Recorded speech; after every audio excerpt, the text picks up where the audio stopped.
আপনাদের বিকাশের মধ্যে চলে আসবেন। বিকাশ অ্যাকাউন্টে আসার পর আমরা এখানে দেখতে পাচ্ছি ডোনেশন অপশন। এই ডোনেশন অপশনে একটা ক্লিক করে দিব।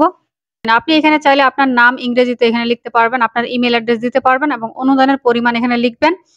ঠিক আছে? নামটা লেখা হয়ে গেলে এখানে আমরা উপরে দেখতে পাচ্ছি যে আমার পরিচয় শেয়ার করতে চাই না। আপনি যদি চান যে না আমার পরিচয় আমি শেয়ার করব না বা দিব না, তাহলে এই বক্সে ক্লিক করে দিবেন। তাহলে আপনি এখানে আপনার পরিচয়টা দেখাবে না। ঠিক আছে? তো অনুদানের পরিমাণটা আমি দিয়ে দিচ্ছি। এখানে আমি ২০০ লিখেছি। আপনি চাইলে ৳৫০ দিতে পারেন।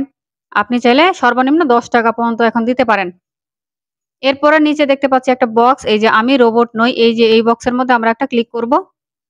ক্লিক করলে এখানে আসলে ক্যাপচাটা ভেরিফাই করতে হবে। দেখতেই পাচ্ছেন আমাকে এখানে ক্যাপচা দিয়েছে সাইকেল। এখানে যে সাইকেলগুলো রয়েছে সাইকেলটা আমাকে সিলেক্ট করতে হবে। এই যে সাইকেল সিলেক্ট করে দিয়েছি। তারপরে এখানে পরবর্তী। পরবর্তীতে ক্লিক করার পর এবার আমার সামনে আসছে বাস। বাস আমাকে সিলেক্ট করে দিতে হবে। মানে যে অংশে বাসগুলো দেখা যাচ্ছে সেই অংশগুলোকে ক্লিক করতে হবে।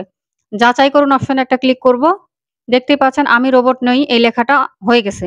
এই যে অনুদান। অনুদান অপশনে আমরা একটা ক্লিক করব।